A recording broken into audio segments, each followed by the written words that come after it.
اچھا محترم ایک سوال پوچھنا سی کہ اگر کوئی خاتون فوت ہو جائے تو کیا وہ خامد وہ چہرہ دیکھ سکتا ہے؟ نمبر 1 سوال. نمبر 2 کہ کیا انہوں اپنے ہاتھی قبر چ اتار سکتا ہے؟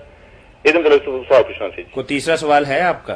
تیسرا بھی ہے تو 2 ہی ہیں جی. کوئی بات نہیں، کوئی بات نہیں. آپ نے پہلا پوچھا ہے کہ چہرہ دیکھنا، اور دوسرا آپ نے پوچھا ہے کہ اس کو قبر کے اندر یا لحد کے اندر اتارنا. ہاں بالکل. چہرہ دیکھنا، اس کی میت کو اٹھانا چارپائی پر جب وہ ہو اور لحد میں اتارنا، یہ سب چیزیں جائز ہیں سارے مسلکوں میں، ٹھیک ہے. بریلویوں میں، دیوبندیوں میں، اچھا تو شیعوں میں. یہ بنے کہ کیا اگر کوئی مجبوری ہو تو غسل بھی دے سکتا ہے خامد اس کو؟ پہلے یہ بات سن لینا. میں نے پوچھا تھا کہ تیسرا ہے تو وہ بھی پوچھ لیں. خامد جو ہے نا بس میت کو اٹھا نہیں سکتا، لحد میں نہیں اتار سکتا، دیکھ نہیں، یہ سب باتیں غلط ہیں. جی. اگر کوئی اختلاف ہے تو صرف چھونے میں کہ ننگا بدن جو ہے اس کو آپ وہ چھو سکتا ہے. یہی ٹھیک ہے. یہاں اب امام غسل میں مالک آ گئے. ابو حنیفہ کہتے ہیں غسل اسی میں غسل آتا میں، نا. ٹھیک ہے. امام ابو حنیفہ اور مالک کہتے ہیں کہ ننگے بدن کو ٹچ نہیں کر سکتا، دیکھنے کو کسی نے نہیں روکا، کپڑوں میں لپٹی ہوئی کو اٹھانے سے کسی نہیں روکا. جاہلوں نے بات بڑھا لی ہے کہ نہیں وہ اب قریب ہی نہیں آ سکتا. ٹھیک ہے جی. تینوں باتوں کا مولانا نے جواب دے دیا کہ مری ہوئی بیوی کا چہرہ دیکھا جا سکتا ہے، جی. اور یہ بھی مولانا نے بات بتائی کہ کسی امام نے منع نہیں کیا کہ اس کو بنہنا دیکھا جا سکتا ہے، باقی نہلانے کے اندر اختلاف ہوگا. اس میں ٹھیک ہے. اور تیسری آپ نے بات بتائی ہے کہ قبر کے اندر اتارنا، قبر میں مولانا اتار کہتا ہے کہ بلا شک آپ ایسا کر سکتے ہیں. قبر پر میں بہت شکریہ جی. بہت جی بہت شکریہ السلام علیکم. جی بارک اللہ. یہ مولانا طلاق کے حوالے سے یہ ایک سوال ہے کہ اگر بچی ملازمت کر رہی ہو یعنی لڑکی، اور اسے طلاق ہو جائے تو کیا عدت میں سروس پر جا سکتی ہے، اور اس کی عدت کتنی ہے؟ اور کیفیت نہیں بتائی کہ بی بی یہ نہیں بتایا کہ حاملہ ہیں یا مطلب کس حالت کے اندر ہیں. اگر چلے عدت تو لوگوں کی ہے مختلف. چلیں آپ یہ اگر سمجھیں حیض کہ آ رہا ہے تو 3 حیض عدت اب یہی ہے. سمجھے اگر کہ حاملہ پیریڈ ہے آ رہے تو ہیں. بچے پیدا ہونے تک ہے. اس سوال کو تھوڑا سا ہم اپنی طرف سے واضح کر کے یہ واضح کہتے ہیں کہ ہم یہ سمجھتے ہیں کہ وہ لڑکی یا عورت جو ہے وہ یعنی ماں بننے والی نہیں ہے عام حالات کے اندر، عام حالات. تو اس کے لیے شریعت کا کیا حکم ہے؟ عدت تو میں نے بتا دی نا کہ اگر دن آ رہے ہیں حیض کے باقاعدگی سے تو 3 حیض ہیں، وہ تھوڑے دنوں میں پورے میں. یہ جو کہتے ہیں 3 مہینوں میں، یہ بیوقوفوں کی بات ہے. کبھی ہو سکتا ہے کہ مہینے میں 3 حیض آ جائیں. امام بخاری نے لکھا ہے کہ عورت کو طلاق ہوئی صحابہ کی 3 طلاق، ابھی طلاق بھی حیض آ گیا، 2-3 دن کے بعد 10 دن پاک رہی، آپ دوسرا آ گیا. تو یہ سوچنے کی بات ہے. حیض دیکھا کرے، نام مراد 3 مہینے نہ گنا کرے. یہ ایوب نے قرآن بدل دیا کہ 90 دن، 90 دن کوئی نہیں. اگر حیض آ رہا تو 3 حیض تھوڑے دنوں میں پورے ہوں، اور اگر بے قاعدہ ہو گئے تو ہو سکتا سال میں بھی پورے نہ ہو. 3 حیض. اور جن کو حیض نہیں آ رہا، زیادہ عمر ہوگی، ان کے لیے 3 مہینے. ایک تو یہ مسئلہ ان کے لیے 3 مہینے. ٹھیک ہے. جن کو حیض نہیں آ رہا یا ایسا جو ہے ہاں ان کے لیے 3 مہینے. جن کو حیض آ رہا وہ تھوڑے دنوں میں پورے ہو یا زیادہ میں 3 حیض. اطلاق کے بعد 3 مرتبہ اس نے غسل کر لیا. ٹھیک ہے. یہ عدت. آپ کے ایک سوال کا جواب تو ہو گیا کہ بی بی جو ہے اس کی عدت جو ہے وہ 3 پیریڈ ہے. چلیے دوسری دوسرا ہے بات کہ طلاق کون سی ہے. اگر پہلی طلاق ہے جس کے بعد رجوع کا حق ہے تو پھر نہ خاوند اس کو گھر سے نکالے نہ وہ نکلے. یہ جرم ہے کہ پہلے ہی بھاگ جاتی ہیں. نہیں وہ کہہ رہے ہیں کہ جاب کر رہی ہے، بات بھی جو ہے نا وہی آ رہی ہے. اسی گھر میں رہے، بن سنور کر رہے، سامنے آئے تاکہ شاید دونوں کے دل پھر جائیں. قرآن کہتا ہے کہ لال اللہ یحدث بعد ذلک امرا. شاید اللہ کو کام بنا دے، نہ خود جائے نہ وہ نکالے، سوائے بدکاری کے کہ اگر بدکاری کرتی پھر نکال سکتے. ملازمت پر جانے اس زمانے میں ہاں جائے رہنا اسی گھر میں، جو مرضی کام کرے، باہر جائے کوئی فصل وغیرہ. اچھا اگر طلاق بائنہ ہو چکی ہو نہیں پھر کوئی، پھر ملازمت پہ جا سکتی؟ پھر ملازمت پر جا سکتی. پھر تو اس گھر میں رہنا ہی نہیں، حرام ہو گیا. اب کیا اس کے پاس رہنا، غیر ہو گیا وہ.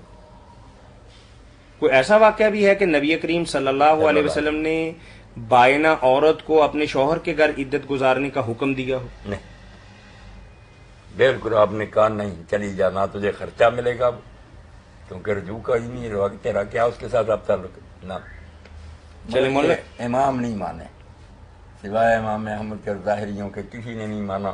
بلکہ اس بی بی کو اتنا برا کہا انہوں نے کہ اگر وہ تفہیم القرآن اور تفسیر جو ہے مولانا تھانوی اپنے مفتی محمد شفیع صاحب کی اور دوسروں کی پڑھیں، جو گاڑی دے سکتے تھے حضرت فاطمہ بنت قیس کو ان لوگوں نے دیا کہ وہ بری تھی، بدزبان تھی، یہ تھی. ابن قیم کہتے شرم کرو، آپ نے اپنے بیٹے اسامہ بن زید کے بھی اس کا رشتہ مانگا. ایسی ہوتی صرف اس لیے کہ اس غریب نے مسئلہ بیان کر دیا جو تم مانتے نہیں. کہ جس کو تیسری طلاق ہو جائے، نکاح ختم ہو جائے، اس کے لیے نہ نفقہ ہے نہ سکنا، نہ گھر ملے گا اسے نہ خرچہ۔ یہ حضرت عمر رضی اللہ عنہ نے کہہ دیا ہم ایک عورت کے کہنے پر دین نہیں چھوڑ سکتے۔ اب وہ علماء کہتے کون سا دین ہے تمہارے پاس؟ لاؤ وہ دین جو جس کے خلاف اس نے کہا۔ قرآن جو پیش کرتے ہو کہ گھر میں رہو، اس میں تو حضرت فاطمہ نے کہا میرے ساتھ بحث کرو، اس میں تو ذکر ہے کہ وہ گھر میں رہے جس کے بعد شاید اللہ کو نبھا کی صورت پیدا کر رجوع والی یہ جو رجی کی بات ہے۔ تم قرآن کے بھی خلاف کرتے، بالکل اس مسئلے پر انہوں نے اتنا ظلم کیا سوائے شیعوں کا ظاہریوں کا کہ بالکل فاطمہ بنت قیس بیچاری کو بہت برا کر کہ یہ مسئلہ نہ بیان کر، بلکہ پتھر اٹھا کر مارتے تھے۔ یہ بخاری مسلم میں پڑھتے کیا دین رکھا ہوا کہ اس کا اپنا کیس ہے، سچی صحابیہ ہے، دین میں کوئی اس کے خلاف بات نہیں، بلکہ رسول اللہ سے یہ قولی حدیث بھی ثابت ہے کہ جو متعلقہ ایسی ہے نا کہ اس کو بالکل تیسری اس کے لیے کوئی نفقہ نہیں اور کوئی سکھ، چونکہ اس کے کچھ مگر یہ مانتے نہیں کہ امام کہہ گئے، حضرت عمر کہہ گئے، حضرت عائشہ کہہ رہے، ادھر نہیں فاطمہ میں وہ نہیں صحابیہ، اس کا اپنا معاملہ۔ تو ابن قیم نے اس پر بہت صفحے لکھے ہیں، ابن حزم نے کئی مسئلے خام خواہ ضد میں اڑے ہوئے ہیں، ورنہ جب اس کا کچھ باقی نہیں تعلق رہا، نہ اب وہ رجوع کر سکتا ہے، اس لیے نہ خرچہ نہ اس گھر میں رہنا، بلکہ ہو سکتا ہے بدکاری ہو جائے کہ وہاں برائے غیر ہیں اب وہ۔ ٹھیک ہے، بالکل غلط بات ہے ٹھیک ہے کہ مبتوطہ جو ہے نا، مبتوطہ جس کو پکی طلاق ہو گئی اس کا نہیں اس گھر میں نہ خرچہ نہ رہنا۔ جی ٹھیک ہے۔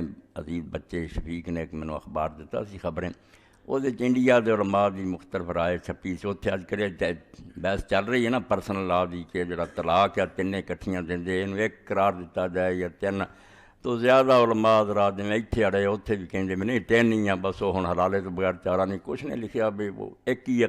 تو جویں اتنے جھگڑے ہے وہ سارے مگر وہ صرف ایک حدیث کی وضاحت کرنی ہے کیونکہ وہ نہ ہو سکتا مغالطہ پوے، اور اگے کئی عالم ویکھے بھی بیچارے وہ ہی سہارا لیندے ہیں کہ ابن ماجہ ذکر روایت ہے جتے امام نے بھی عنوان غلطی نہ قائم کرتا بھی ایک جگہ تین طلاقاں دے دے حضور نے انہوں جائز کیتا، بہت مغالطہ لگ گیا امام ابن ماجہ نے کہ رسول کریم علیہ السلام نے فاطمہ بنت قیس نو دے خامد نے تین طلاقاں دتیاں فاجازہ، رسول اللہ نے جاری کر دیا کہ تین ہو گئی، بہت مغالطہ وڈا۔ ابن ماجہ اللہ انہوں تے رحم فرمایا غلطی لگی، فاطمہ بنت قیس دیاں کٹھیاں طلاقاں کوئی نہیں سی، مجلس واحدہ غلطی لگی انہوں نے، علیحدہ علیحدہ تین طلاقاں دیتیاں سی، اور بڑے عرصیاں بعد ایک طلاق دیتی سی، صلح کر لی سی، پھر بس دے رہا، پھر یہ آخری طلاق سی، تیسری، تین کٹھیاں نہیں سی، آخری۔ یہ صحیح مسلم شریف تو پڑھنا چاہیے سی کہ حضرت ابو حفص جڑے سی خامد دے فاطمہ بنت کے ساڈے دوست شاہد معاویہ صاحب وہ بھی کئی باری کر دیں ابن ماجہ، ابن ماجہ اسی جاننا ہے کہ ابن ماجہ نو غلطی لگ جائے تو دین نہیں بن جاتا، تے روایت جویں ابن ماجہ نے لکھی وہ بالکل جھوٹھی ہے، وہ اسحاق بن عبداللہ ابن ابی فرزا کذاب ہے، بالکل وہ روایت لینے کی اجازت نہیں، وہ جھوٹا راوی ہے۔ جڑی صحیح حدیث ہوئے ہے کہ ابو حفص نے دو طلاقاں پہلاں دے چکا سی، تیسری ایک اس کو صرف رہندی سی آخری، وہ حضرت علی رضی اللہ تعالیٰ عنہ یمن نہ گیا، یمن چ انہیں تیسری طلاق بھی بھیجتی، فارسلا الی امراتی فاطمہ بنت قیس بتطلیقۃ بقیت لہا من طلاقها، کہ وہ تیسری طلاق جڑی وہ باقی رہندی سی وہ طلاق انہیں کری، کٹھیاں کٹھیاں کوئی نہیں سی، زندگی تیسرا چانس بھی انہیں کر دیتا۔ یہ فاطمہ بنت قیس نو جب اطلاع ملی تو انہیں جا کے وہ وارثاں نوں آخیا مینوں خرچہ دیو، رہن لئی گھر بھی دیو جب تک میں عدت ہاں، مینوں خرچہ بھی ملنا چاہیے، مکان بھی ملنا چاہیے۔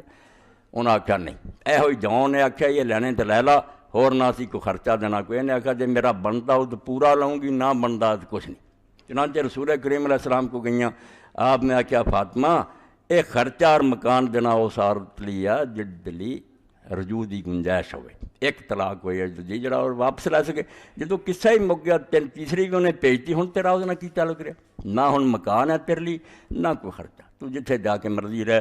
انہیں پھر آخیا یا رسول اللہ کتنے میں رواں، آپ نے فرمایا تو فلاں عورت دے کر رہا ہے، پھر آخیا نہیں اتنے صحابہ بہت کٹھے ہوندے رہے، تو جڑے نابینا صحابی ابن میں مکتوم انہوں دے کر چلی جا، کپڑے کپڑے لا بھی لائیں گی تو انہوں کہڑا نظر آؤں وہ دے کر عزت گزارن دا حکم دیا۔ اور یہ مسئلہ بھی بعد اختلافی بن گیا، بے حضرت عمر نے اور کئی لوگوں نے آخیا سی نہیں فاطمہ دی گل منتے، جس عورت نوں تین طلاقاں بھی الگ الگ ہو جانا انہوں بھی خرچہ دینا مکان، وہ بیچاری پٹتی رہی بھی میرا اپنا کیس ہے، رسول اللہ نے خود میرے حق سے نہیں منیا، یہ اپنے تھان ہی اڑے ہے۔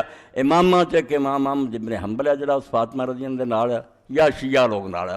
رسول اللہ نے آپ آکھیا جدوں ہن نہیں وجود دی گنجائش ہن کدا خرچہ تو مکان، مگر یہ لوگ منتے کوئی نہیں، سنی بنے ہیں ویسے اینوں نہیں چھڈنا، رسول اللہ دی گل چھڈ دیں دی۔ حالانکہ واضح حدیث ہے آپ نے کیا فاطمہ یا وہ حاملہ ہوئے تو پھر خرچہ ملے گا، تے جے تیسری طلاق ہے جس تو بعد مراجعت ہی کوئی نہیں، وہ واپسی نہیں لے سکتا، ہن کہدا تیرا مکان خرچہ۔ تو صحیح حدیث پاک دے مطابق مسئلہ جڑا ہے وہ میں تھوڑی خدمت میں عرض کرتا کہ وہ تیسری طلاق باقی سی جڑی انہیں زندگی بھیجی، کٹھیاں کٹھیاں کوئی، کٹھی دا جدے ذکر ہے کذاب راوی ہے، چلو یہ صرف اس رسالے صرف اینی گل سی سمجھ، باقی قول ہی ہے کہ فلانا آندا فلانا آندا، قول شال کوئی گل نہیں، دین وہ جڑا اللہ اور دے رسول نے دسیا۔ اللہم صلی علی سیدنا محمد وعلی آل سیدنا محمد وبارک وسلم۔ اللہم اغفر للمؤمنین والمؤمنات والمسلمین والمسلمات الاحیاء منهم والاموات، ان اللہ یامر بالعدل والاحسان وایتاء ذی القربى وینہی عن الفحشاء والمنکر والبغی یعظکم لعلکم تذکرون۔